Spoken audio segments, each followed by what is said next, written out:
A story of warnings, consequences, and the price of peace. The radio crackled to life at 6:43 on a Tuesday morning in late September. Sheriff Wade Tennyson was halfway through his second cup of coffee when the call came through. The voice on the other end belonged to Mara Pritchard, 31 years old, 8 months pregnant, terrified. "My husband didn't come home." Tennyson set down his mug. Outside the window, dawn was breaking over Cascade County, 2,400 square miles of Montana wilderness. Too much territory. Not enough law. "How long's he been gone, ma'am?" 4 days. He went hunting with his brother and some friends, up in the Bitterroot Range. They were supposed to be back Sunday night. 4 days. In country that could kill you in 4 hours if you made the wrong choice. Tennyson pulled out a notepad. Names: Lyle Pritchard, that's my husband; Quinn Merrick, my brother; and 3 others: Breck Donovan, Garrett Finch, Vance Kowalski. 5 men, all experienced hunters, all familiar with backcountry survival. "Have you tried their cells?" Straight to voicemail, all of them. Her voice cracked, panic bleeding through. "Sheriff Lyle always calls, even from deep backcountry. He finds high ground, gets one bar, sends a text, always. This time, nothing." Tennyson wrote down the names in careful block letters. Men he might be searching for. Men he might be notifying families about. "I'll send someone up to check their usual spots. Try not to worry, Mrs. Pritchard. Cell service up there is—" "My baby's due in 3 weeks, Sheriff." Her voice broke completely. "Lyle wouldn't miss this. Something's wrong. Please." After she hung up, Tennyson sat staring at his notes. 5 experienced hunters. Bitterroot Range. 4 days overdue in September, when the nights dropped below freezing. He picked up his radio. "Dispatch, this is Tennyson. Get me search and rescue, all available units. We've got missing persons in the high country." By noon, helicopters were sweeping grid patterns over 40 square miles of wilderness. By nightfall, they'd found the first truck. Abandoned, doors hanging open, rifles left behind like someone had fled mid-action. By week's end, 4 bodies scattered across 3 miles of terrain, all showing signs of running through dense forest in the dark until their hearts gave out. What they never found was evidence of what killed them. No gunshot wounds, no stab marks, no signs of violence from another human being. Just fear. The kind of fear that makes grown men abandon everything and run until exhaustion claims them. The kind of fear that requires specialized training to create. The kind of fear that one woman alone on a remote mountain knew how to manufacture better than anyone else alive. But that discovery would come later. This story begins 147 days before those men disappeared. It begins with a woman who bought 640 acres of wilderness for $400,000 cash. It begins with a boundary, and it begins with the question every person who heard this story would eventually ask themselves. When law fails to protect you, when warnings are ignored, when your home is threatened, where does self-defense end and something darker begin? The answer, like most truth forged in blood and silence, depends entirely on which side of the fence you're standing. The Bitterroot Range cuts through western Montana like a wound that never healed. Granite peaks scraping 11,000 feet. Valleys so remote that winter storms seal them off for months at a time. Dense pine forests where sunlight barely penetrates. Terrain carved by glaciers and time into something beautiful and merciless in equal measure. The kind of wilderness where nature makes the rules and humans are temporary guests at best. At the eastern edge of the range, where mountains begin their reluctant descent into rolling high country, 640 acres of land changed hands in March of 2019. The transaction was unremarkable by most standards. Cash sale, no inspection beyond confirming property lines and title, no negotiation on price. What made it remarkable was the buyer, and what she would do 6 months later when 5 men decided her boundaries didn't apply to them. The seller was Colonel Harlan Drexel, 76 years old, retired Air Force intelligence. He'd owned the property for 43 years, lived on it for 28, abandoned it for the last 15 after accepting that some problems couldn't be solved with signs and phone calls to distant sheriffs. "I should warn you about the land," he told the buyer during their only face-to-face meeting. They sat in a lawyer's office in Missoula. Rain drummed against windows overlooking a gray street. March in Montana, still winter by any honest measure. The buyer was a woman, just turned 40, tall and lean, with the kind of frame that carried no excess anywhere. Jeans and a canvas jacket. Short dark hair, gray eyes that reminded Drexel of overcast skies before a storm. She listened without expression while Drexel explained. "Poachers. Been using the property as their personal hunting ground for years, since before I gave up trying to stop them. I posted signs, called the sheriff dozens of times, Made official complaints. Nothing changed. He leaned forward, tried to read her face. Found nothing. The county's too big. Law enforcement stretched too thin. Response time from town to that elevation is 4 to 6 hours, assuming the roads are passable, assuming they prioritize a trespassing complaint over actual emergencies. The woman nodded once. A slight movement that acknowledged information received but gave nothing back. Drexel continued. My advice, sell it to a developer or someone with money for year-round security. That altitude, that isolation, it's no place for someone alone. He caught himself, realized how that sounded. I don't mean to imply you can't handle it. I'm just saying the reality up there is harsh. The people who've been using that land for hunting, they're not going to respect a new owner any more than they respected me. The woman spoke for the first time. Her voice was quiet, controlled. The voice of someone accustomed to speaking on radios where volume could compromise positions. Are the property lines clearly marked? Yes, every 50 yards, professional survey from 1976, metal fence posts. All the signs are still up. Is the title free of liens? Yes. Can I close in 30 days? Yes. She stood, extended her hand across the desk. Then we have a deal, Colonel. Drexel shook her hand, felt calluses that spoke of years doing things that left permanent marks. Scars on her knuckles. The grip of someone who'd spent significant time holding weapons. May I ask what you plan to do with the land? The woman smiled. It was professional, polite, completely empty of warmth. Live on it. She signed the papers. Kendra Ashford, clear signature, no hesitation. Walked out of the lawyer's office without another word. Drexel sat alone staring at the signature. He'd spent 30 years in Air Force intelligence, worked operations in places that didn't appear on maps, seen classified personnel files from every branch of service.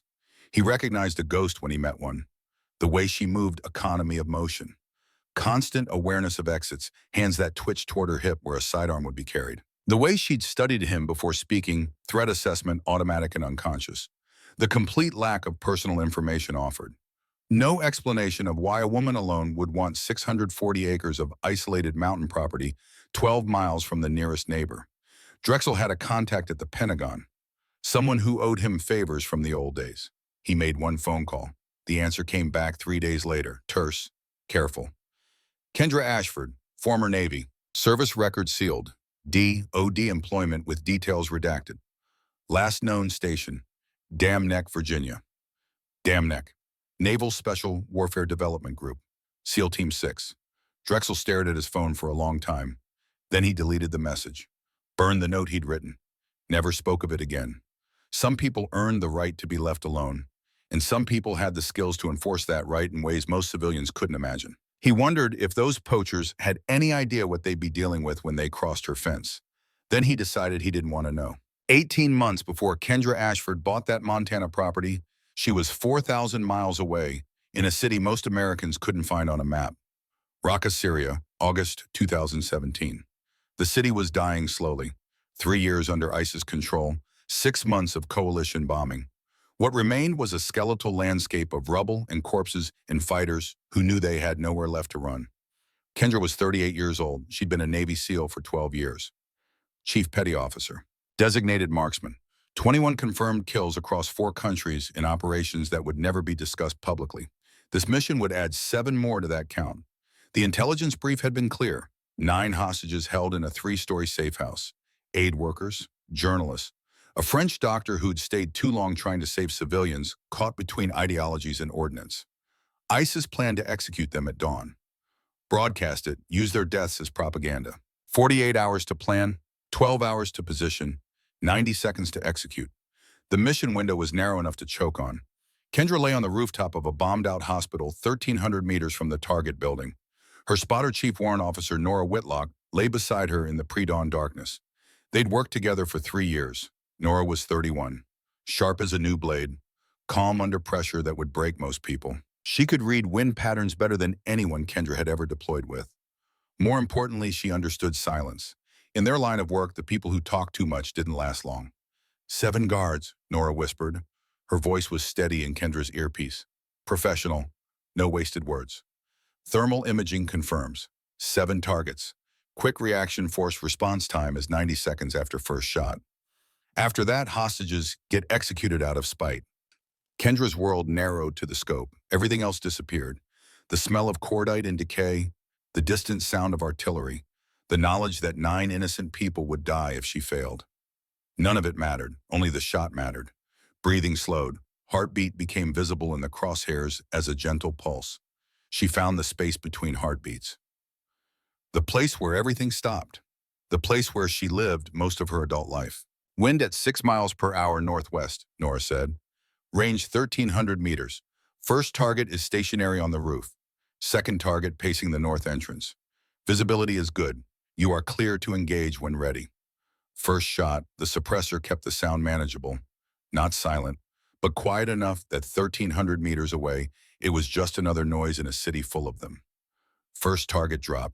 4 seconds. Second shot. Second target. Nora's voice. Wind shift. Adjust 2 clicks right. Third target moving to investigate. Third shot. Fourth. Fifth. Sixth. 73 seconds elapsed. 1 target remaining. Seventh shot. 90 seconds total. 7 targets neutralized. The extraction team moved in. Fast-roped from helicopters into controlled chaos. Pulled 9 hostages out alive. Terrified. Traumatized. But breathing. Mission successful. The extraction route took them through the industrial district. Buildings reduced to skeletal frameworks. Streets cratered by months of airstrikes. Every pile of rubble looked exactly like every other pile of rubble. The IED was command detonated, someone watching from a distance, waiting for the right moment. It caught the rear vehicle in the convoy. Nora was in that vehicle. Kendra heard it over the radio. The blast, sharp and overwhelming, then screaming, then a silence worse than any sound. She tried to turn the convoy around, tried to go back. The team leader ordered her to continue to extraction. The mission came first. The hostages came first. Rules of engagement. Rules written by people who'd never had to choose between completing a mission and saving someone they loved. Nora was gone before the medevac could arrive. 31 years old.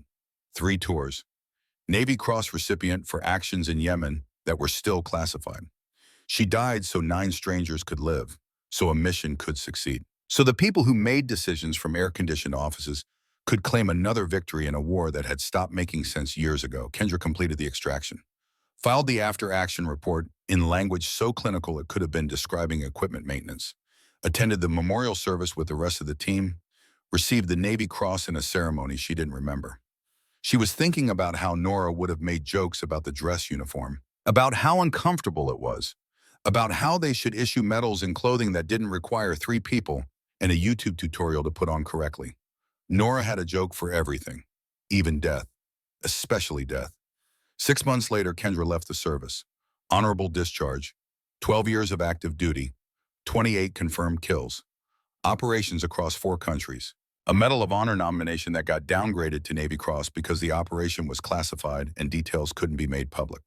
The Navy offered her positions, training instructor, recruitment, desk jobs that came with rank and regular hours. She declined everything, took the payout, moved her money to Virginia Beach, started searching for the most remote property she could find in the continental United States.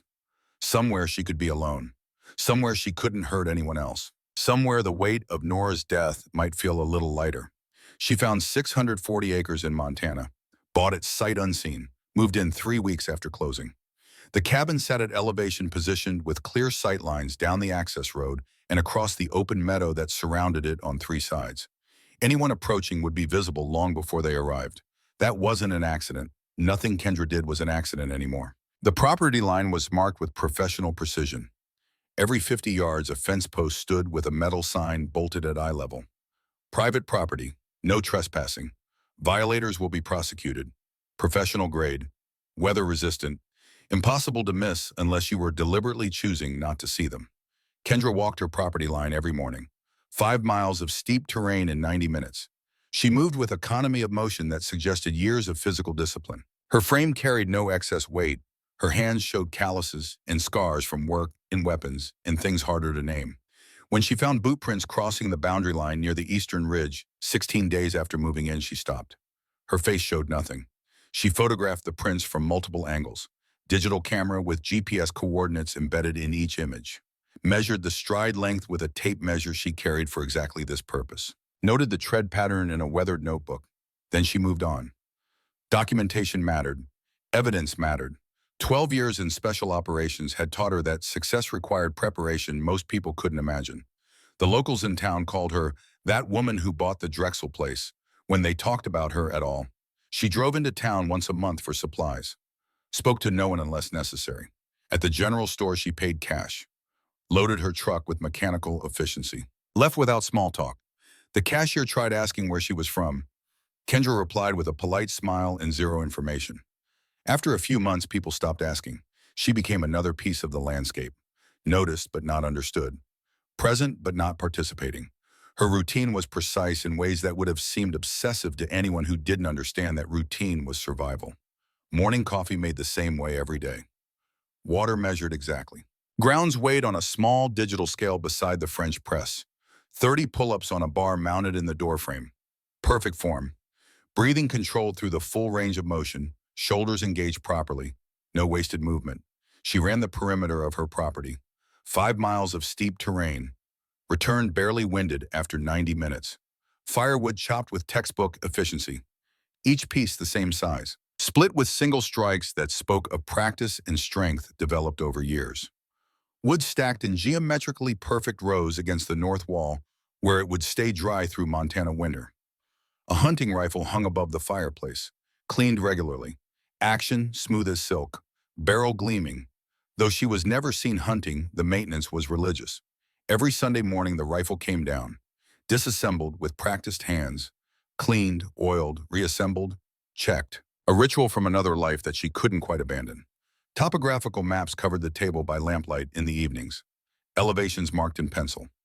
Sight lines calculated with protractor and straight edge. Notes and margins in handwriting that was small and precise.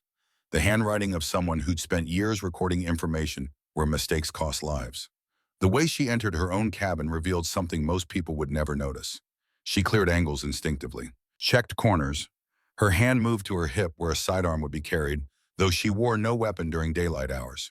She slept on a cot positioned to see both the door and the single window, not the bed that came with the cabin.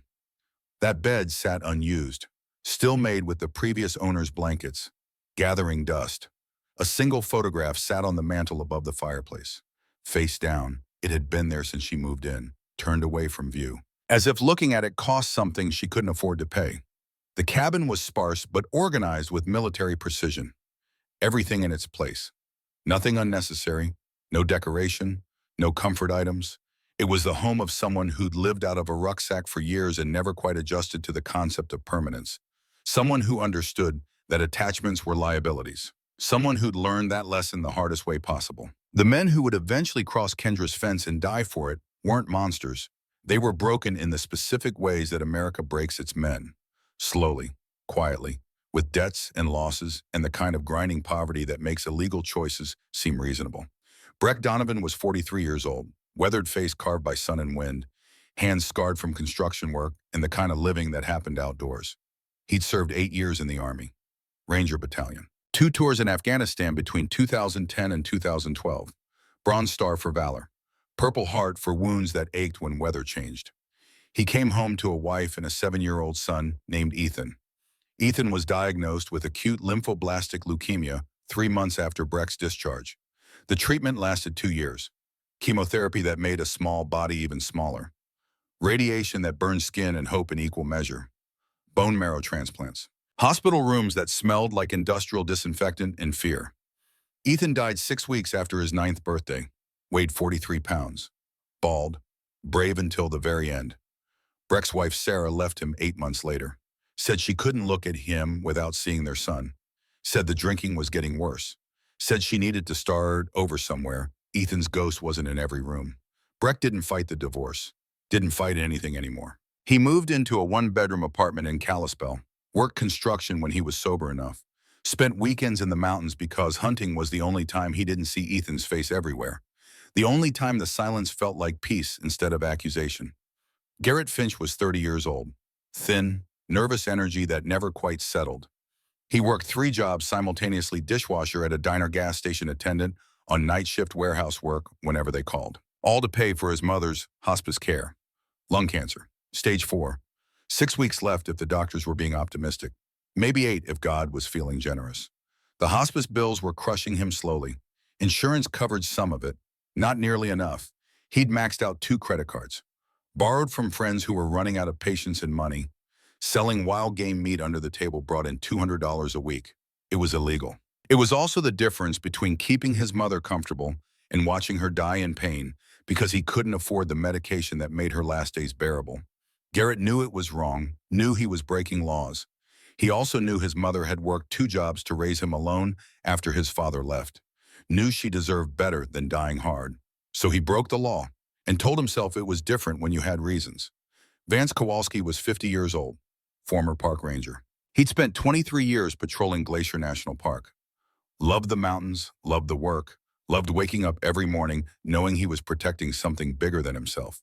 Then a hiker went missing on his watch. College kid, 22 years old, experienced backpacker, good gear, filed a route plan like he was supposed to.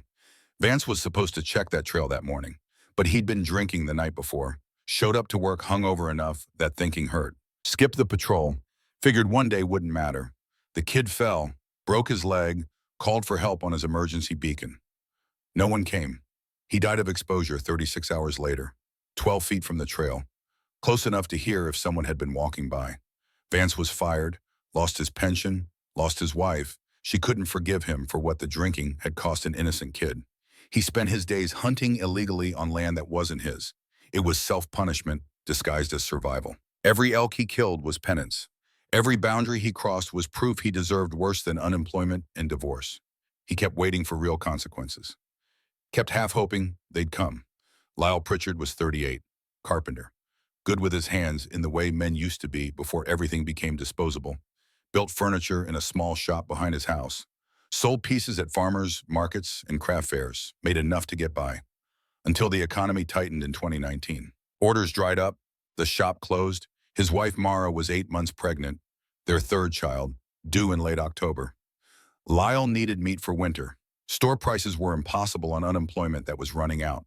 The baby would need formula, diapers, medical care. He knew poaching was wrong. He also knew his family needed to eat. Sometimes the distance between right and wrong gets measured in how much money you don't have. Quinn Merrick was 36, Lyle's brother-in-law. Married to Mara's younger sister, worked as a freelance photographer. Nature shots, wildlife, landscapes that he sold as prints online. Made enough for rent and not much else. He came along on hunting trips because someone needed to watch Lyle's back. Because brotherhood meant something even when everything else was falling apart. Because the mountains were the only place Quinn felt like he was doing something that mattered in a world that seemed increasingly designed to make men like him irrelevant. These 5 men had been hunting Kendra's land for years, since before she owned it. Since before Colonel Drexel gave up trying to enforce boundaries the law wouldn't protect. Since the county made it clear that trespassing complaints from remote properties were low priority. They weren't malicious. They were opportunistic in the way desperate people become. They saw 640 acres of prime elk habitat. They saw boundaries that nobody enforced. They saw a situation that had worked in their favor for over a decade without consequences. When Kendra moved in, they barely noticed. New owner, city woman playing mountain hermit. She'd get tired of the isolation. She'd sell within a year. They'd keep hunting like they always had. The first time Breck's truck rolled past one of Kendra's signs 16 days after she'd moved in, he didn't even slow down. The trail camera caught it all. Timestamp, license plate, GPS coordinates. Kendra watched the footage that night on her laptop, made notes in precise handwriting, filed the information in a folder that was growing steadily. Said nothing to anyone.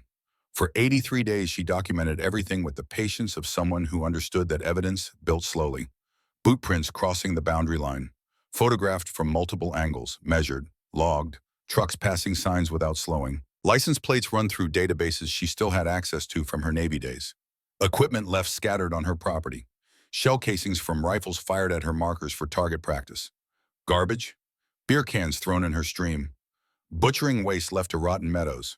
She photographed everything, measured, logged, built a case with precision that would have impressed federal prosecutors. On day 84, Kendra drove to the sheriff's office in Kalispell. The drive took 40 minutes on roads that tested her truck's suspension. She arrived at 9 a.m., walked in carrying a folder thick with documentation. Sheriff Wade Tennyson was in his late 50s, tired eyes that had seen too much and helped too little. He listened while Kendra laid out her evidence on his desk. Printed photographs, License plate numbers cross-referenced with vehicle registrations. Timestamps, GPS coordinates, violation dates organized chronologically. Professional documentation that spoke of someone who understood exactly how to build an actionable case. I'll add it to the report, Tennyson said. He looked uncomfortable, like he knew what he was about to say wouldn't help. Ms. Ashford, Cascade County is 2,400 square miles. I've got 2 deputies. Response time to your elevation is 4 to 6 hours on good roads. Assuming the roads are passable, assuming we don't have active emergencies that take priority. Kendra waited, said nothing. Let him finish. I'm not saying you don't have a legitimate complaint. You do. These men are clearly violating posted boundaries. But for misdemeanor trespassing, resources are stretched thin. He caught himself mid-explanation, realized how it sounded. What I mean is, I understand, Sheriff. Kendra's voice remained quiet. Thank you for your time. She took her documentation and left, drove back to her cabin, filed the official report in one folder, opened a different notebook. This one had been running since day one. Names, vehicle descriptions, behavioral patterns, timing analysis, psychological profiles built from months of observation. She'd been watching them long before they knew she existed, studying them the way she'd studied targets in 4 countries across 12 years of operations. At the bottom of the latest page, she wrote in careful script, Day 84. Law enforcement unable to respond. Escalation anticipated. Defensive preparation authorized. The violations continued with the predictability of people who'd learned that boundaries without enforcement were suggestions. Day 97. They set up a semi-permanent camp 8 miles inside her property line. Fire pit constructed with rocks. Makeshift shelter built from tarps and deadfall. Gear stored like they planned to return. They were establishing permanence, claiming territory that wasn't theirs, through nothing more than presence and the knowledge that no one would stop them. Day 112. Someone used her signs for target practice. The trail camera caught Garrett Finch shooting at the metal with a rifle, laughing while the others cheered. 23 shots, every one of them documented. Day 121, they left garbage deliberately. Beer cans in the stream, butchering waste scattered across a meadow.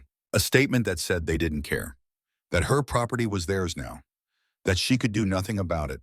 Kendra documented everything, never confronted them, never called the sheriff again, just watched, recorded, waited, built psychological profiles that would have impressed military intelligence analysts, learned their patterns, their relationships, their weaknesses, prepared for possibilities she hoped wouldn't become necessary. Day 147 changed everything. It was late September. The air had that crystalline quality that comes to high country before the first real snow. Clear enough to see stars in daylight if you knew where to look. Kendra was in her cabin, lamplight casting yellow glow across topographical maps spread on her table, making calculations she'd made in 100 different combat zones, angles of fire, dead space, choke points, defensive positions. The rumble of truck engines carried across the valley at 10:43 p.m. Headlights swept across her windows like searchlights. 5 trucks, coming straight toward her cabin. No attempt at stealth, no pretense. Kendra set down her pencil, turned off the lamp, sat in darkness, waited with the patience of someone who'd spent years in positions where movement meant death. The truck stopped 30 feet from her porch, close enough that she could hear doors opening, boots hitting gravel, voices raised in alcohol and bravado. "We know you're in there," Breck Donovan's voice slurred slightly, drunk but functional enough to be dangerous. Kendra didn't move, didn't react. Just sat in the dark cabin, watching through a gap in the curtains as 5 men made the worst decision of their lives. "Think you can stop us, you and your fucking signs." Footsteps on her porch. Heavy, deliberate, the sound of someone establishing dominance. A zipper, the unmistakable sound of a man urinating. Garrett Finch relieving himself on her front door while the others laughed. The spray paint can shook. Aerosol hiss. Someone, Lyle maybe, or Quinn painting crude letters on her shed. "Go back to the city, bitch." "Let's see if she comes out," Vance said. His voice carried that edge of someone hoping for confrontation. "Hey, you gonna hide in there all night like a coward?" Spotlights swept across her windows, engines revving. Deliberate harassment designed to intimidate. Make her understand she wasn't welcome. Make her afraid, make her leave. Inside the dark cabin, Kendra sat absolutely motionless. The tactical vest lay on the table beside her. She could see it in the faint moonlight filtering through windows. Navy Cross in the drawer beneath. Rifle above the fireplace. Night vision equipment under the bed. 12 years of training. 28 confirmed kills. Skills that most people couldn't imagine. Tools that could end this situation in 30 seconds. Her hand trembled. Not from fear, from the effort of not acting. The harassment continued for 18 minutes. An eternity measured in heartbeats and breathing exercises and memories of Nora Whitlock dying because Kendra had hesitated in Raqqa. Then the trucks left, engines roaring in triumph, gravel spraying, men who believed they'd won something. Silence returned. Kendra stood slowly, walked outside into September air cold enough to see breath. She photographed the damage from multiple angles. Measurements. Notes in the same careful handwriting that filled all her notebooks. Urine on the door, spray paint on the shed, tire tracks in her yard, evidence, documentation, proof. Then she went back inside. This time when she opened the locked case under her bed, she removed items with deliberate precision. The tactical vest came out first. Faded seal trident insignia caught lamplight, worn from years of use in places that didn't appear on maps. Night vision monocular, range-finding binoculars, handheld GPS unit, small pack with supplies for 72 hours in the field. She laid everything out on the table, stared at it for a long time, at the equipment that represented everything she tried to leave behind. The photograph of Nora Whitlock sat face down on the mantel, had been that way for 18 months. Looking at it cost too much. Required confronting grief that felt like drowning. Kendra picked up the satellite phone she'd purchased 6 months ago and never used. Battery charged, account active. One saved contact. Just a number. No name. Her thumb hovered over the call button. In the lamplight, shadows carved her face into something harder than granite. She thought about Nora, about Syria, about the 9 people who lived because she'd taken 7 shots in 90 seconds. About the 1 person who died because Kendra hadn't been fast enough, hadn't been good enough. About boundaries and consequences and the price of hesitation. She pressed the call button. The phone rang 3 times before a voice answered. Gruff, careful, alert despite the late hour. Drexel. Colonel, it's Ashford. A pause. Brief, waited with 18 months of silence. Chief Petty Officer Ashford. Been wondering when you'd call. Kendra's voice was steady, professional. The voice of someone giving a tactical briefing to a superior officer. I have a situation, sir. She explained in precise clinical terms. 147 days of documented violations. The escalation, the midnight harassment, the complete failure of law enforcement to respond. She didn't ask for help. She was asking for something else. Permission, confirmation, validation from someone who'd made similar decisions in similar circumstances. Drexel listened without interrupting. When she finished, there was a long silence broken only by static on the satellite connection. Then he spoke. His voice carried the weight of experience earned over decades in places where law was theoretical and survival was practical. You found the survey data in the cellar of the Cold War observation post. Yes, sir. Sight lines, elevation data, acoustic mapping. All of it. Good, Drexel paused. She could hear him breathing, thinking. I built those defensive positions in 1986. Thought the Soviets might try to establish reconnaissance outposts in the high country. Monitor our ICBM sites. Never happened, but the infrastructure's sound. Military-grade equipment. Still functional if you know how to use it. Kendra waited. You know what you're dealing with, Drexel continued. 5 experienced hunters, well-armed, familiar with the terrain, no respect for boundaries or warnings. They've learned there are no consequences. Yes, sir. Drexel made a sound that might have been a grim laugh. Then you understand this isn't about force, it's about fear. You use that terrain correctly, you won't need to fire a shot. Make them believe something's hunting them. Make them panic. Let the mountain do what mountains do to people who don't belong there. Kendra said nothing for several seconds. When she spoke, her voice was barely above a whisper. Is it defense if they die, sir?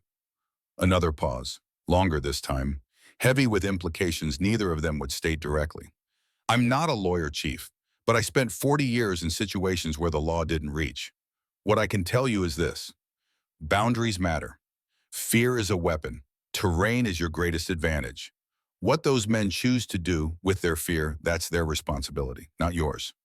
The call lasted 4 minutes and 37 seconds. When Kendra hung up, she deleted the call log immediately, removed the battery, set the phone aside to be disposed of properly later. At the bottom of a fresh page in her black notebook, she wrote in careful script, Day 147, all warnings exhausted, law enforcement unable/unwilling to respond. Proceeding with territorial defense. Non-lethal psychological deterrence. Objective: establish permanent boundary respect through fear-based conditioning. She set her watch alarm for 4 in the morning. Then she sat in the dark cabin. The photograph of Nora Whitlock remained face down on the mantel. Outside, the September wind moved through pines with a sound like distant voices. The boundary line stood clear in moonlight. Signs posted every 50 yards. Private property. No trespassing. 5 men had crossed that line 47 times in 4 months. Ignored every warning, laughed at every sign, violated her home, her sanctuary. Her last attempt at peace. Tomorrow at dawn, Kendra would walk into the mountains carrying equipment designed for psychological warfare. She would not fire a single shot. But 72 hours later, 4 men would be dead from exposure and terror. And the 5th would survive with permanent damage that made death seem merciful. 4 a.m. came cold and absolute. Kendra woke without alarm. 12 years in the military had trained her body to wake at the exact time she needed. No clock required. Just intent and discipline and years of operations where sleeping through wake-up meant death. She dressed in layers optimized for mountain work. Base layer wicking moisture. Insulation, mid-layer trapping heat. Outer shell in muted greens and grays that wouldn't stand out against pine and granite. Not camouflage. Just colors chosen deliberately to blend. Boots laced with the precision of someone who'd learned that small details mattered. Gloves in pocket. Knit cap. The tactical vest went on last. It settled across her shoulders like coming home. The weight distributed perfectly. Muscle memory from thousands of hours wearing it in places where it meant survival. She didn't take the rifle. What she needed was in the cellar. The cellar door was hidden behind a false panel in the pantry. Colonel Drexel had built it in 1986 as part of a defensive network that stretched across the property. Cold War paranoia made manifest in concrete and compartmentalization. Kendra descended wooden stairs that didn't creak because Drexel had built them right. At the bottom, she pulled a cord. Single bulb illuminated a space roughly 12 feet square. Shelves lined 3 walls, military surplus crates with faded stenciling. Some dated back to the 70s. Drexel had left everything when he abandoned the property. A treasure trove of obsolete equipment that remained functional if you knew how to use it. Parabolic acoustic arrays designed to detect Soviet submarines from mountaintop listening posts. Directional speakers used in psychological operations during the Cold War. Infrared motion sensors from perimeter security systems. Laser rangefinders originally meant for artillery spotting, technology from another era. Obsolete by modern military standards. Perfect for what Kendra needed. She loaded a pack with systematic efficiency. 2 acoustic arrays capable of detecting and amplifying sound. 4 directional speakers that could project audio with pinpoint accuracy. 6 motion sensors. 3 laser designators. Battery packs. Wiring. Mounting hardware. 48 pounds of equipment. She shouldered the pack. Tested weight distribution, adjusted straps until the load settled correctly. Checked her watch. 4:17 a.m. The hunter's camp was 8 miles northeast. Elevation gain of 2,000 feet over terrain rough enough that experienced hikers would need 4 hours in daylight. Kendra could do it in 90 minutes in the dark. She locked the cellar, reset the false panel, walked out of her cabin into darkness so complete it felt physical. Stars overhead sharp enough to cut. No moon. Perfect. She moved into the forest without a flashlight. Night vision monocular rendering the world in shades of green. Trees became obstacles to flow around.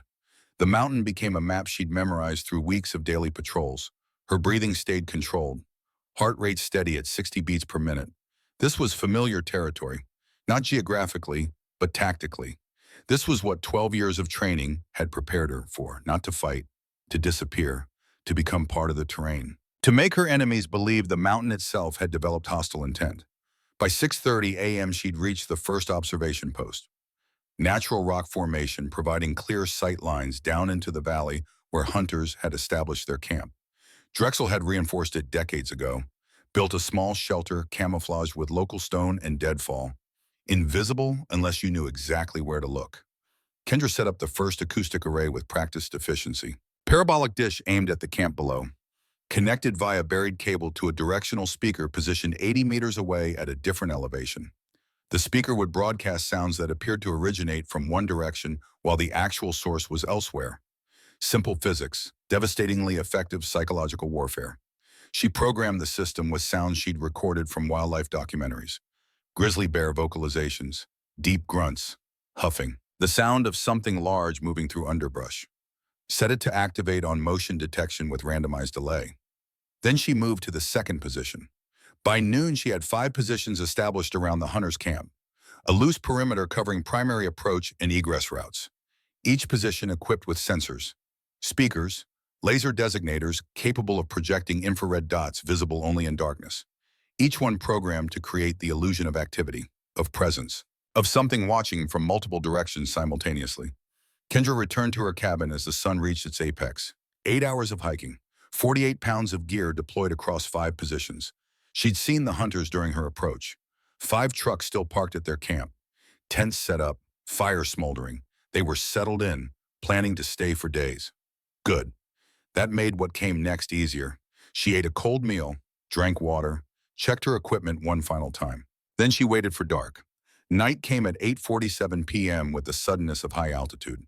Kendra sat in her cabin with lights off, laptop open, monitoring the motion sensors she'd deployed. The first activation came at 9:13 p.m. Motion detected near the eastern speaker. Someone from camp walking away from tents to relieve himself. The acoustic array activated automatically. Low-frequency rumble, 7 Hz. Below the threshold of conscious hearing, but perceived by the body as profound unease. Infrasound, the same frequency that made people claim houses were haunted. That made sailors on submarines report seeing ghosts. That made soldiers in bunkers feel like walls were closing in. It was physics, measurable, reproducible. Your body didn't know that. Your body just knew something was deeply wrong. Kendra watched the thermal imaging feed from her sensors. The figure stopped mid-action, looked around, stood motionless for nearly a minute, then hurried back to camp faster than he'd left. She smiled in the darkness. This was just the beginning. At 11:42 p.m., all 5 hunters were in their tents, settling in for the night. Kendra activated the next sequence. Laser designators came online.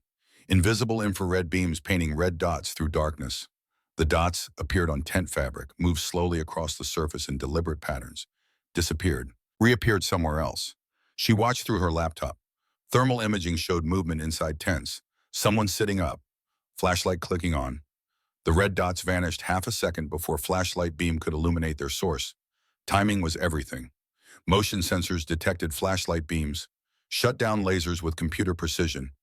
To the hunters, it would seem like the dots had never been there at all, like they'd imagined them, like their minds were playing tricks. At 1:17 a.m., the directional speakers activated in coordinated sequence.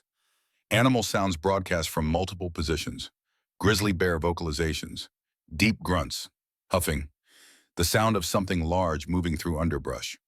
The speakers were positioned to create the illusion the sounds were coming from different directions, surrounding the camp.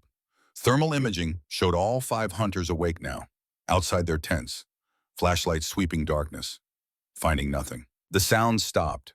Silence returned.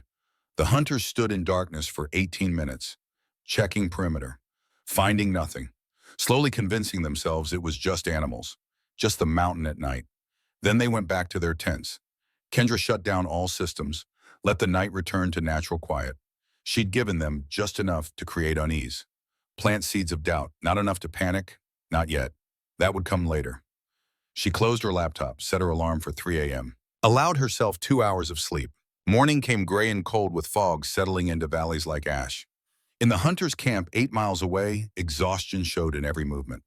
Breck Donovan had slept maybe 90 minutes total. His eyes felt scoured with sand. Headache pounding from beer and something else. Something that felt like pressure building in his skull. The others looked no better. Garrett sat by the fire pit with hands shaking as he tried to light kindling.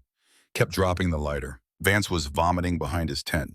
3rd time that morning. Couldn't keep down water. Lyle and Quinn stood at the edge of camp staring into forest like they expected something to emerge. "What the hell was that last night?" Lyle asked. His voice was quiet, careful, like speaking too loud might summon something. Breck shook his head. Animals. Just animals doing what animals do. Didn't feel like animals. Lyle's voice dropped even lower. Felt wrong, like, I don't know, like something was watching us. Nothing's watching us. Breck forced confidence into his voice that he didn't feel. We're tired, we drank too much, our minds are playing tricks, that's all. But he didn't believe it. Breck had spent 8 years in the Army, 2 tours in Afghanistan. He'd been through SEER training, survival, evasion, resistance, escape. Part of that training covered psychological operations in detail, how to resist them, how to recognize them. Last night felt like textbook psyop, low-frequency sound designed to create physical unease, visual stimuli that disappeared before confirmation, pattern designed to break down mental defenses through sleep deprivation and uncertainty.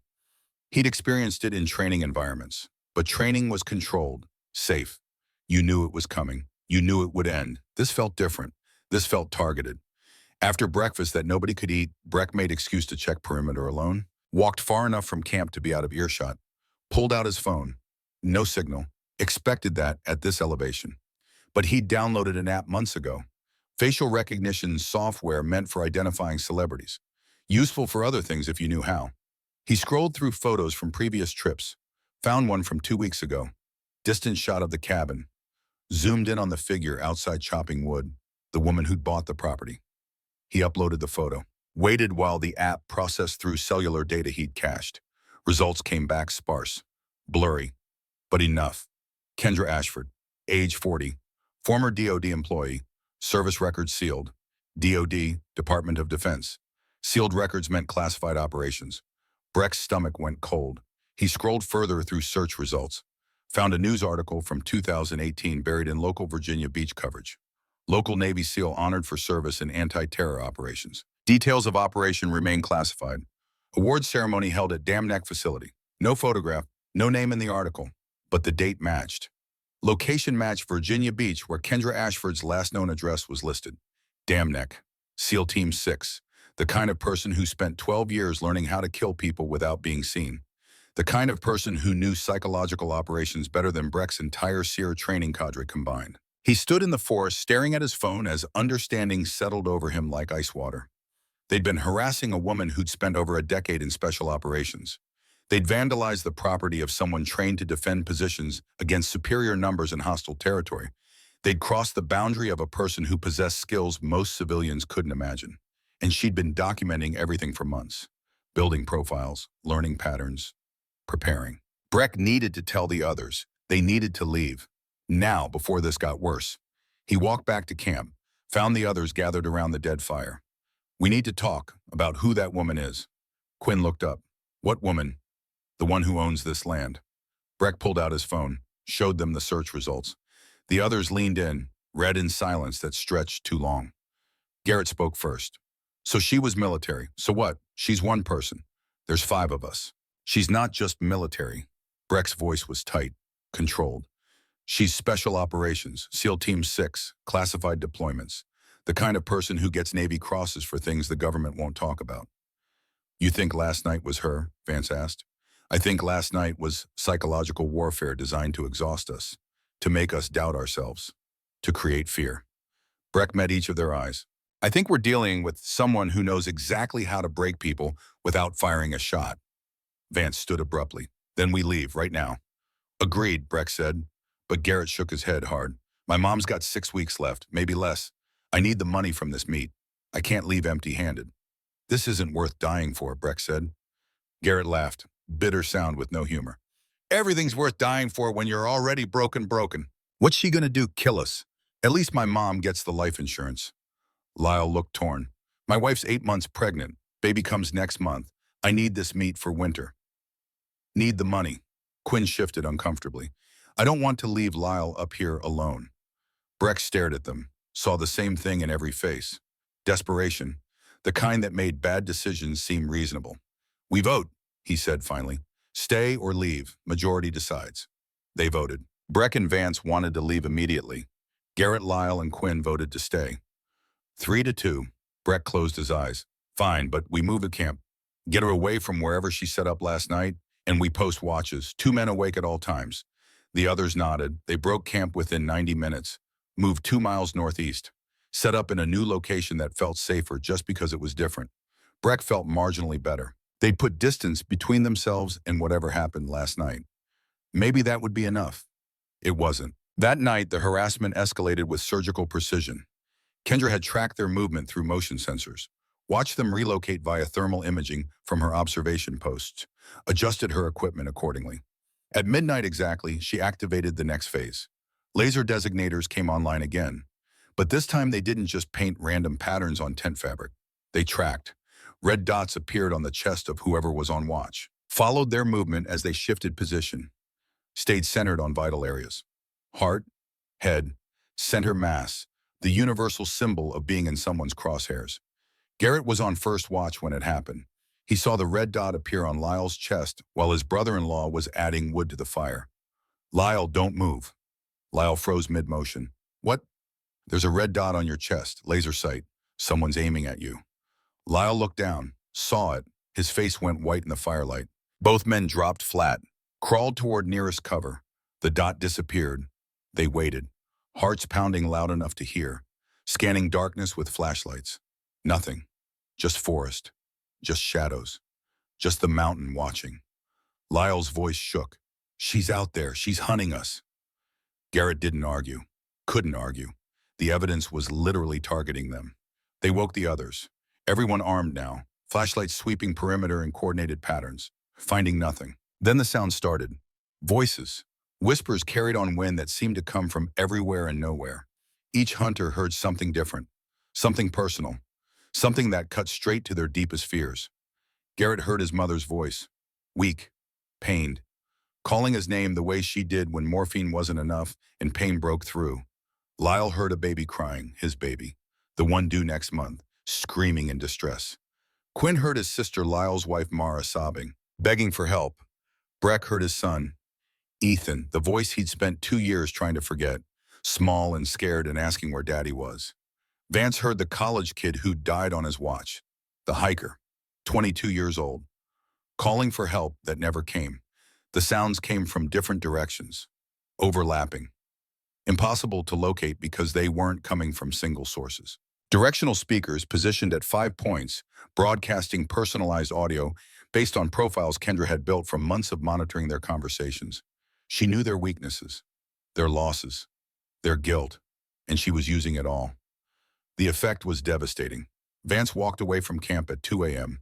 Breck followed, found him standing at the edge of a cliff in the darkness. 60-foot drop to rocks and broken trees below. Vance stood with toes over the edge, swaying slightly. "This is what I deserve," he said, voice calm, empty.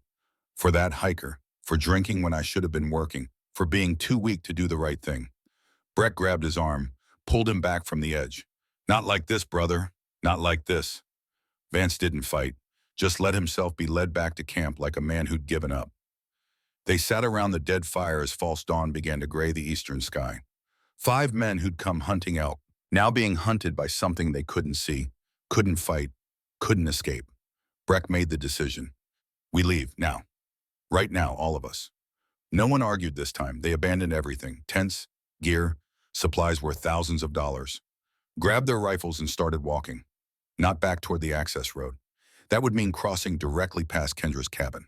Northeast, toward the state line, toward Montana proper. If they could make it 18 miles through rough terrain, they'd reach a Forest Service road. From there, civilization. Safety. Help. They started moving at 2:43 a.m. Kendra watched them go. Thermal imaging showed 5 figures moving through darkness. Moving fast. Stumbling, falling, getting up, continuing. Panic movement. She sat in her cabin, laptop open, monitoring their progress with the detachment of someone watching a training exercise. She didn't follow. Didn't need to. The terrain would do the work now. She opened her notebook, made an entry in precise handwriting. Hour 43. Subjects fleeing northeast at approximately 2.1 miles per hour over rough terrain. Multiple falls recorded. Estimated time to exhaustion, 16 to 20 hours. Estimated time to critical exposure, 24 to 36 hours. Assessment. Psychological deterrence successful. Subjects will not return, will not recommend location to others. Boundary will be respected permanently. I will not pursue. The mountain will finish this. She closed the notebook, looked at the photograph of Nora Whitlock still face down on the mantel, spoke quietly into the empty cabin. "Nora, if you're watching, I'm not the person who hesitated in Raqqa anymore. This time I didn't hesitate. This time the mission completes." Outside, the September night was cold enough to kill unprotected humans in hours. The hunters ran. They ran through darkness over terrain they didn't know. No map, no compass, no plan beyond getting away from whatever was happening on that mountain. Breck tried to maintain some tactical discipline, tried to keep them together, tried to navigate by stars. But discipline requires calm, requires clarity. They had neither. Panic had set in, the kind that makes rational thought impossible. Garrett fell 3 times in the first hour, twisted his ankle badly on the third fall, kept running anyway on an injury that should have stopped him. Lyle crashed through dense brush. Branches whipped his face, drew blood. He barely noticed. Quinn lost his footing on a slope, slid 30 feet, hit a tree hard enough to crack ribs, got up, kept moving. Vance moved mechanically, like a man already dead, going through motions out of habit rather than hope. Breck tried to hold it together, tried to lead, but the voices kept echoing in his head. Ethan calling for him. His son, who'd been dead for 5 years. By dawn, they'd covered 3 miles. 13 hours of stumbling through wilderness. Bodies breaking down. Exhaustion setting in with the weight of failure. When the sun rose, they stopped to assess damage. Garrett's ankle was swollen purple, possibly fractured. He couldn't put weight on it without screaming. Quinn couldn't breathe deeply without stabbing pain. Broken ribs, maybe punctured lung. Lyle's face was a mask of cuts, some deep enough to need stitches he wouldn't get. Vance sat apart from the group, staring at nothing, responding to questions with silence. Breck took inventory. 5 rifles, no food, no water, no shelter. Temperatures would drop below freezing again tonight. They'd made a catastrophic mistake. Panicked. Run instead of thinking. Now they were 13 miles from their vehicles. 18 miles from the nearest maintained road. In terrain that could kill them even in ideal conditions. "We need to go back," Breck said. The others stared at him like he'd suggested suicide. "Back to camp. Get our gear, our supplies, then drive out the access road." "She's back there," Garrett said. "She let us leave," Breck replied. "She could have stopped us. She didn't. Maybe if we just get our gear and leave, she'll let us go." It was reasonable. It was also wrong. Because Kendra wasn't letting them go. She was letting the mountain kill them. Letting exposure and exhaustion and poor decisions compound until their bodies simply gave out. She didn't need to fire a shot, didn't need to be anywhere near them. She just needed to wait. The hunters started back toward their abandoned camp, moving slower now, Garrett limping badly, Quinn holding his ribs with every breath. They covered 1 mile in 3 hours. By afternoon, they stopped again. Couldn't continue. Garrett's ankle wouldn't support any weight. Quinn was coughing blood. Vance had stopped responding entirely. Just sat against a tree. Refused to move. Lyle tried to encourage them. Tried to keep morale up. But you can't maintain morale when hypothermia is setting in. When dehydration is making thinking difficult. When every muscle screams for rest. Breck tried to keep them moving.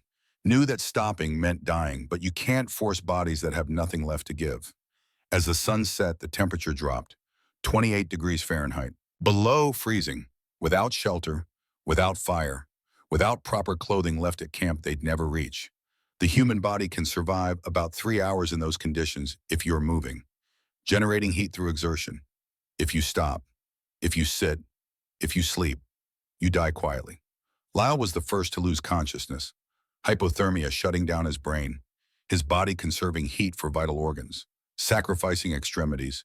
Shutting down everything non-essential. Quinn went next. The blood in his lungs making it harder to oxygenate. His heart working harder. Burning through his last reserves trying to keep him alive. Garrett simply lay down, closed his eyes, didn't open them again. His last conscious thought was hoping his mother wouldn't find out how he died. Hoping the life insurance would pay out despite circumstances. Vance stayed conscious longest. He sat against that tree watching his friends die around him. Thinking about the college hiker who died because he'd been too drunk to do his job. Thinking this was justice. Thinking he deserved exactly this. When hypothermia finally took him, it felt like mercy. Breck was alone. He'd been a ranger, survived 2 tours in Afghanistan, Bronze Star for valor. He knew how to endure, how to push through pain and cold and circumstances that would break most men. But there's a limit to what the human body can survive. He kept moving, forced himself to stay awake, to generate heat through motion. Made it another 6 miles before his body gave out completely. Fell into a ravine in darkness. Broke his leg in 3 places. Couldn't get up. Lay there in the darkness, feeling cold seep into his bones. Thought about his son Ethan. Wondered if this was what dying felt like for him during those final days in the hospital. Cold, alone, afraid. Thought about the woman on the mountain who'd never fired a shot but had killed them all the same. Thought about boundaries, about warnings ignored, about consequences that couldn't be escaped once set in motion. His last conscious thought was wondering if his daughter would understand, if she'd forgive him for not coming home. Then the cold claimed him too. 18 miles away across the state line in Montana proper, a grizzly bear would find his body 2 days later. By then, Breck Donovan had been dead for 46 hours. Kendra monitored the motion sensors until they stopped registering movement, checked timestamps carefully, cross-referenced it with weather data, made calculations based on estimated physical condition and terrain difficulty, made final entries in her notebook in handwriting that remained steady. Hour 72, all motion ceased, subjects no longer registering on sensors. Estimated status non-viable, boundary defense successful, property secured. Threat neutralized through non-lethal psychological deterrence resulting in self-inflicted exposure casualties.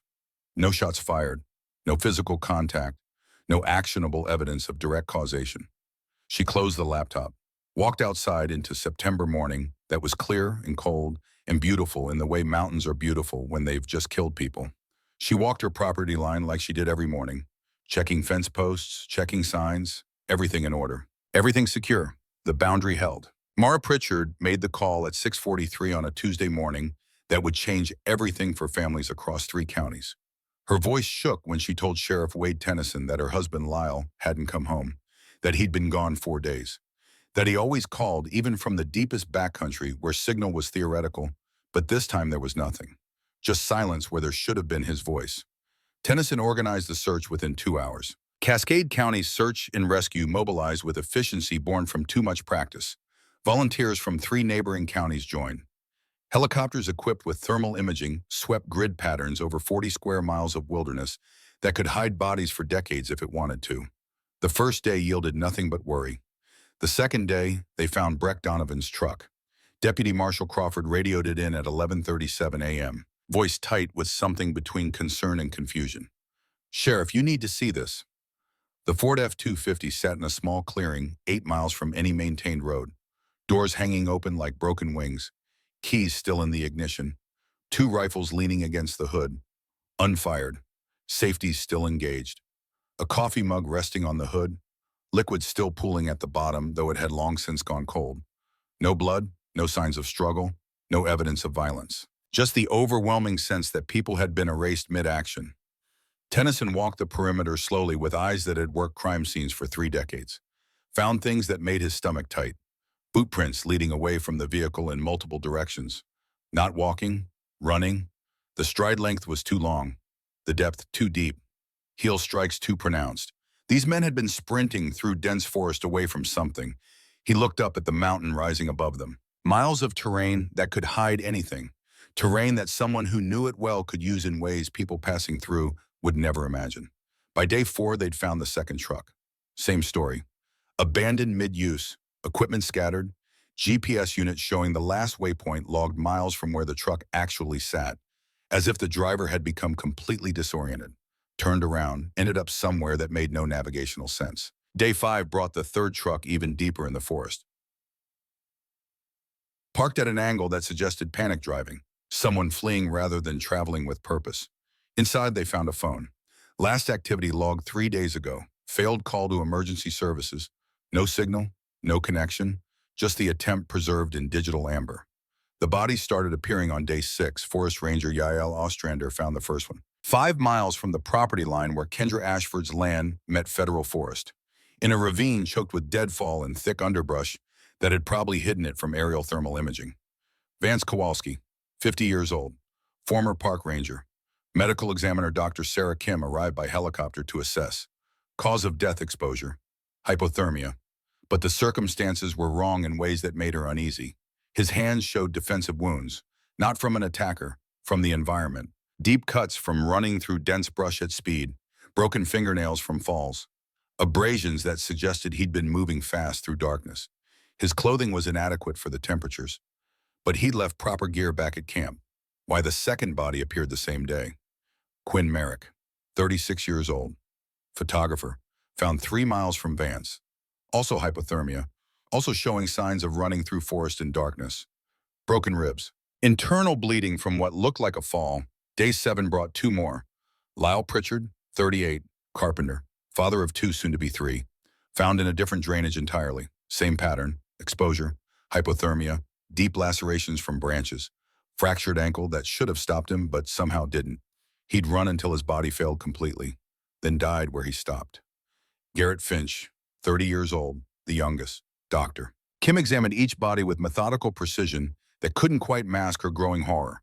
Took samples, photographed injuries, made notes in clinical language designed to create distance from what she was seeing. 4 experienced outdoorsmen, all showing signs of extreme physical exertion in the hours before death, all with elevated cortisol and adrenaline levels visible in tissue samples. These men had been terrified, running from something that drove them past exhaustion into death. But there were no gunshot wounds, no stab wounds, no blunt force trauma from another person, just the mountain, the cold, and their own panic. Dr. Kim's preliminary report was careful, professional, designed to answer questions without raising new ones. Cause of death, environmental exposure resulting in acute hypothermia.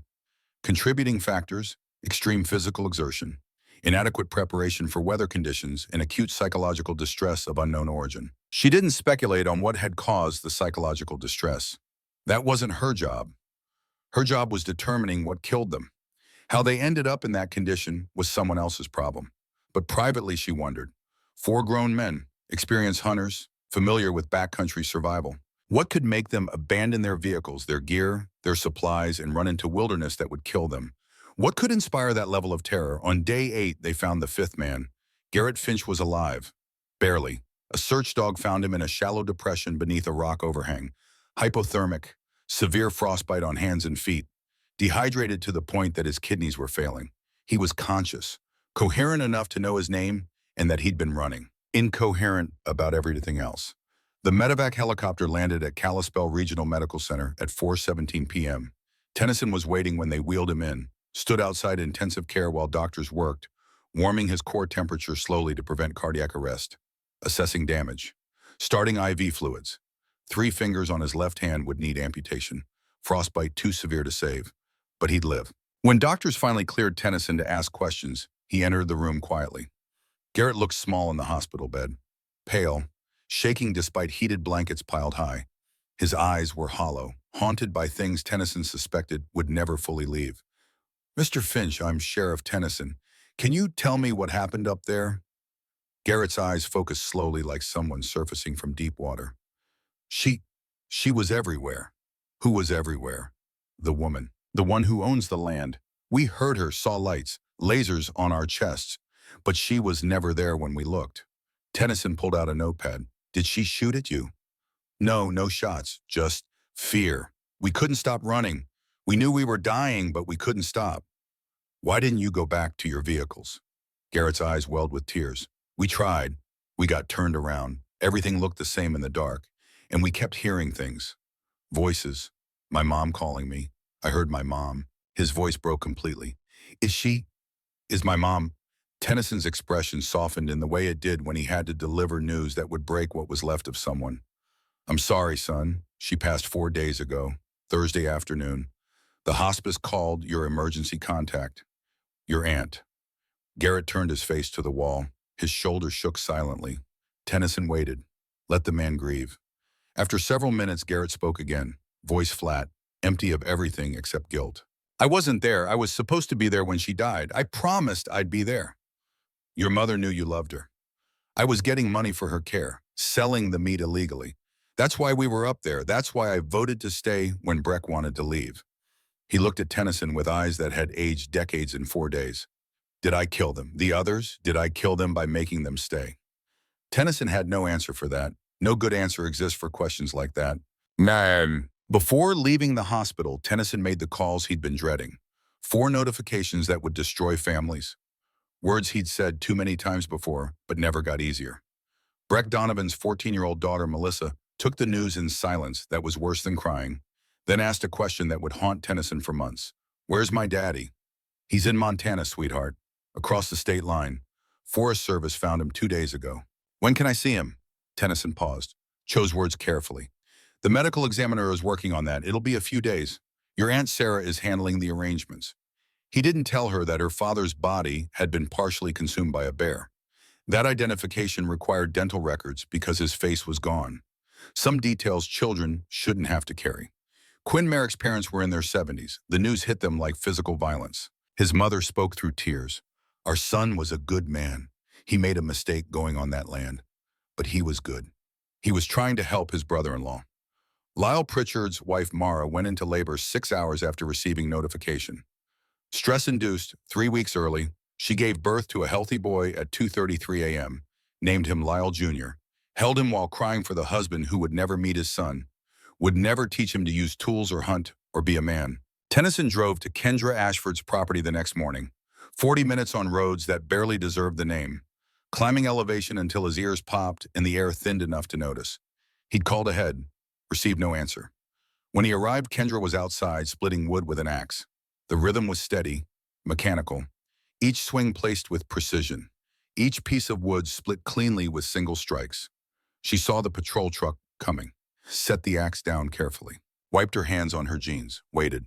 Tennyson parked, got out slowly, took in the scene with eyes trained to notice details. The cabin was modest but immaculately maintained. Solar panels on the roof, wood piles stacked with geometric perfection, everything organized with precision that spoke of military discipline.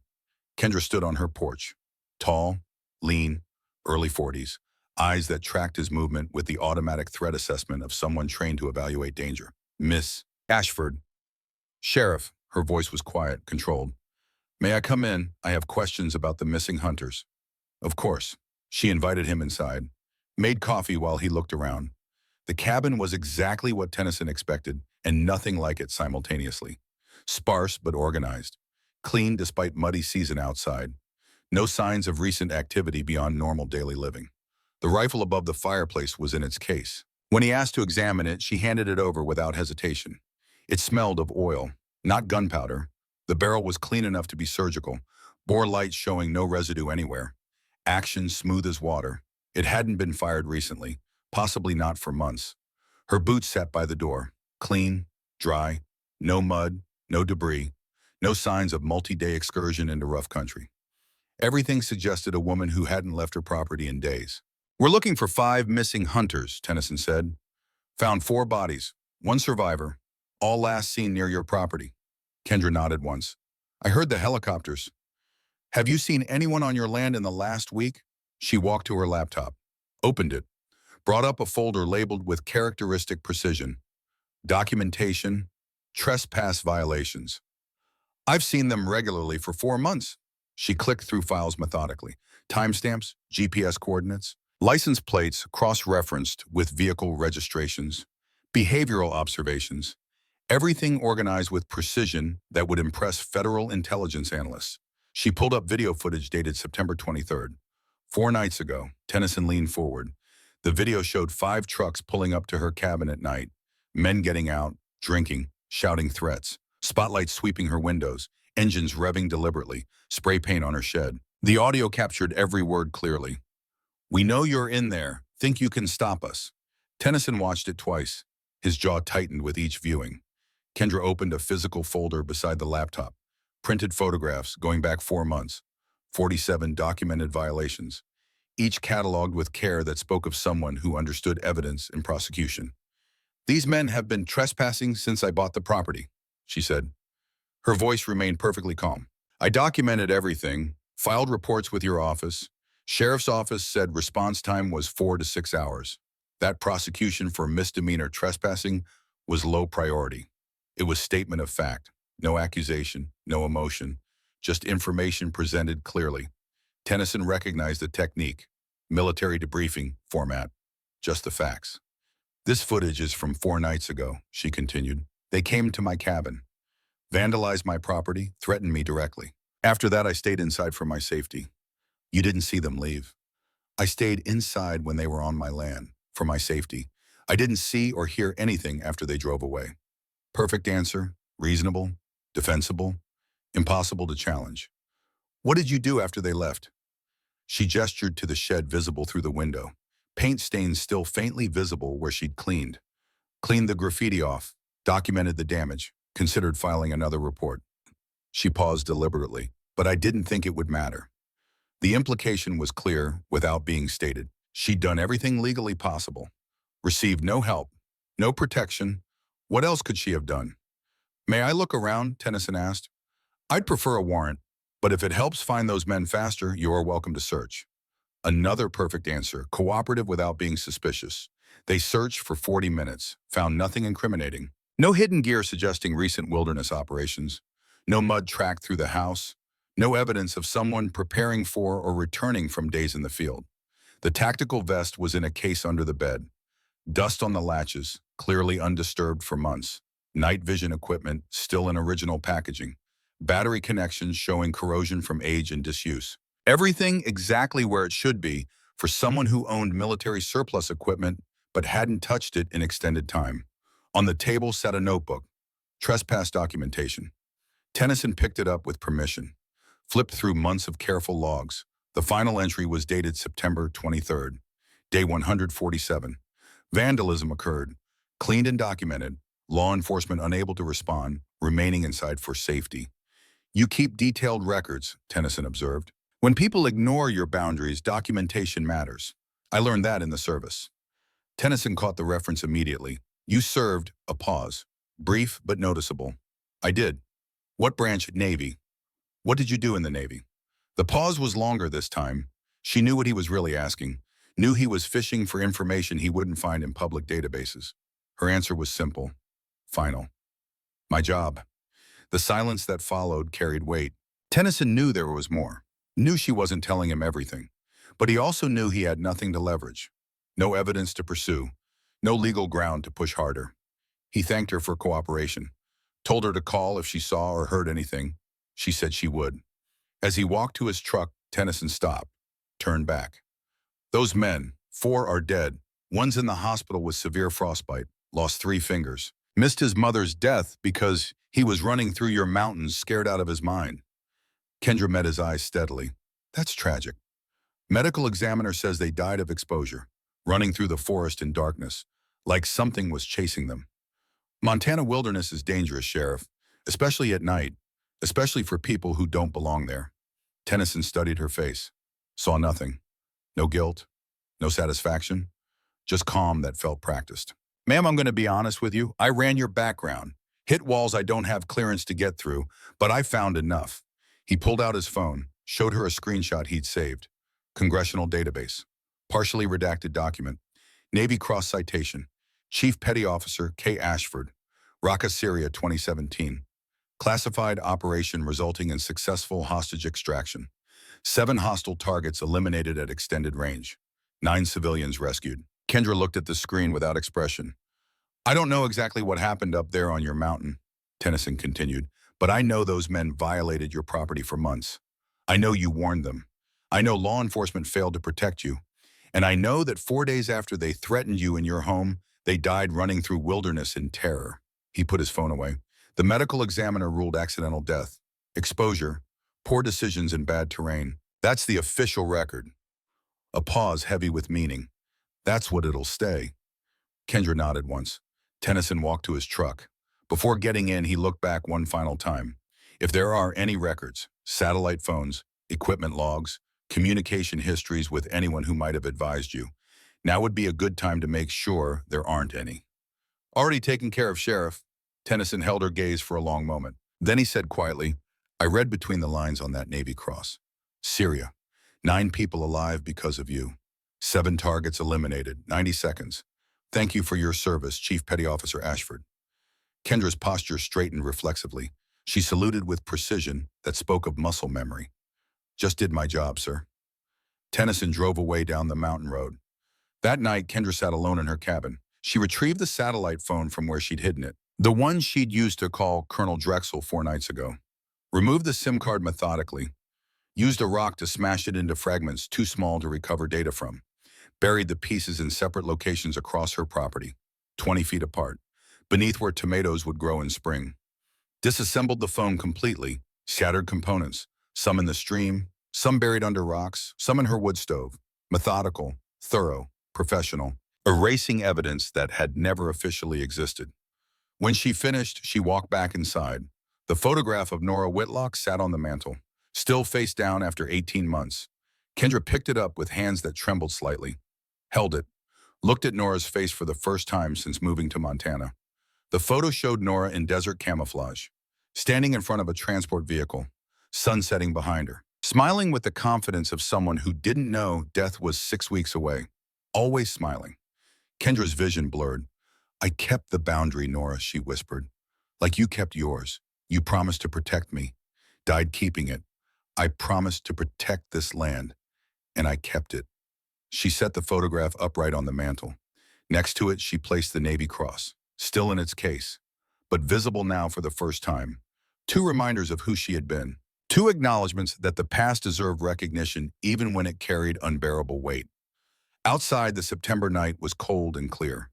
Stars emerged with crystalline perfection. And somewhere 18 miles away, families were planning funerals for men who'd crossed a boundary they shouldn't have. 18 months later, the changes were measurable in ways that surprised everyone except Kendra. The Forest Service published their annual wildlife survey in March of 2021. Sector 7 showed unprecedented recovery. 0 poaching incidents in 18 consecutive months. First time in 15 years of recorded data. Elk populations up 35%. Wolf packs returned to traditional territories they'd abandoned. Even bird populations and plant diversity showed statistically significant improvement. The data was undeniable and puzzling to biologists who didn't know the full story. Whatever was happening on that property had created a sanctuary effect that extended miles beyond actual boundaries. In the bars and hunting lodges around Kalispell and Missoula, a different kind of data circulated. Stories, warnings, legends born from facts too strange to explain. "See that land up there, Sector 7? Don't go near it." "Why not?" "Woman up there, former military. 5 men went up, 4 came back in bags. 1 came back broken." "What happened?" "They ignored signs, crossed her fence. She taught them what boundaries mean." The details varied, but the message was consistent and clear. Some lines once crossed can't be uncrossed. Some warnings aren't suggestions. Some people have earned the right to defend what's theirs. And the mountain remembers. Garrett Finch never fully recovered from either the physical or psychological damage. 3 fingers gone from his left hand. Permanent nerve damage from frostbite. Scars that ached every winter for the rest of his life. The psychological damage was worse and deeper. Nightmares every single night. Waking up screaming about red dots that tracked his movement. Voices in the darkness. His mother calling him while he ran away. He moved to Oregon. Lived with his aunt. Saw a therapist twice weekly for years. On the first anniversary of his mother's death, he drove to her grave in Kalispell. Stood there for 3 hours apologizing for not being there when she died. Explaining through tears that he'd been running. That he couldn't stop. That something on that mountain had broken him in ways he couldn't fix. He never spoke Kendra Ashford's name, but he thought about her constantly. Wondered if she knew what she'd done. Wondered if she cared. Wondered if there was any meaningful difference between killing someone with a bullet and killing them with fear. The families buried their dead with grief that would never fully heal. Breck Donovan's funeral was attended by 200 people. Fellow Rangers, neighbors, friends who remembered him before his son died and drinking started. His daughter Melissa stood at the graveside, 14 years old, orphaned by cancer and consequence. She asked one question that no one could answer honestly. Did Daddy suffer? No one told her the truth. That he'd spent his last hours freezing to death in a ravine with broken legs. Alone, thinking about mistakes he couldn't undo. Some truths children shouldn't have to carry. Lyle Pritchard's widow held baby Lyle Jr. at the funeral, 3 weeks old, healthy, perfect. A child who would grow up knowing his father only through photographs and stories carefully edited to remove the worst parts. Mara told her son that his daddy was a good man who made a mistake, that he loved his family, that he'd gone into the mountains trying to provide for them.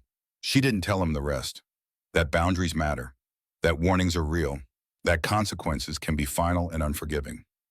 Some lessons would come later. In Kendra's cabin, life continued with the same precise routine that had defined her first 18 months on the property.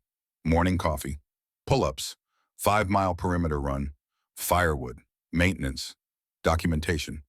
But something had changed in ways both visible and invisible. The photograph of Nora Whitlock stood upright on the mantel now, next to the Navy Cross displayed in its case. Kendra looked at it every morning, spoke to it sometimes when silence got too heavy. I kept the promise, Nora. The boundary held. No one crosses anymore. The fence line remained perfect. Signs posted every 50 yards in pristine condition. Private property. No trespassing. Someone had spray painted below one of the official signs in crude letters.